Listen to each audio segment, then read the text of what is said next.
வாணியம்பாடியில் 12ஆம் வகுப்பு பொதுத் தேர்வுக்காக அரசு பேருந்தில் ஓடிச் சென்று ஏறி தேர்ச்சி அடைந்த மாணவியை நேரில் சந்தித்து வாழ்த்து தெரிவித்து நிதியுதவி அளித்த விசிக தலைவர் தொல் திருமாவளவன்.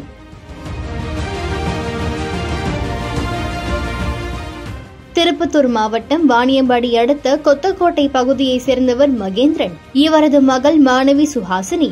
இவர் ஆலங்காயத்தில் உள்ள அரசு பெண்கள் மேல்நிலைப் பள்ளியில் 12ஆம் வகுப்பு படித்து வந்தார்.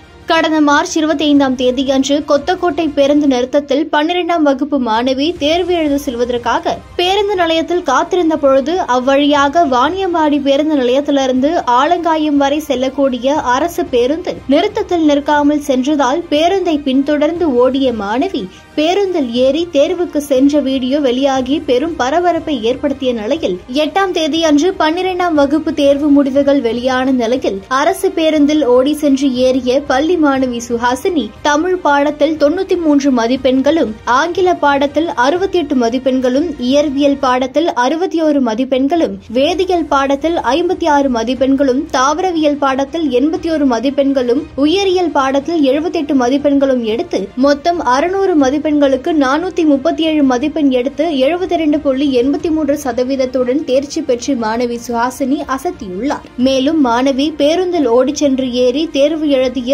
இயற்பியல் பாடத்தில் 61 மதிப்பெண்கள் எடுத்துள்ளார். இந்நிலையில் மாணவியை அவரது ஆசிரியர்கள் மற்றும் சக மாணவர்கள் மற்றும் அவரது பெற்றோர் வெகுவாக பாராட்டிய நிலையில் நேற்று கிருஷ்ணகிரியில் இருந்து வேலூர் நோக்கி கட்சி நிகழ்ச்சிக்காக விடுதலை சிறுத்தைகள் கட்சி தலைவர் தொல் திருமாவளவன் சென்றபோது வாணியம்பாடியில் 12ஆம் வகுப்பில் தேர்ச்சி அடைந்த மாணவி சுஹாசினியை நேரில் சந்தித்து அவருக்கு சால்வை, இனிப்பு மற்றும் பேனா வழங்கி வாழ்த்து தெரிவித்தார். அதனைத் தொடர்ந்து மாணவியருக்கு நிதியுதவி அளித்த தொல் திருமாவளவன் அவர்கள் மாணவியின் மேற்படிப்பிற்கு உதவுவதாக தெரிவித்தார். இதில் விசிக வடக்கு மாவட்ட செயலாளர் ஓம் பிரகாஷ் மற்றும் விசிகாவினர் பலர் பங்கேற்றனர். இந்த வீடியோ காட்சிகள் தற்போது சோசியல் மீடியாக்களில் வலம் வருகிறது.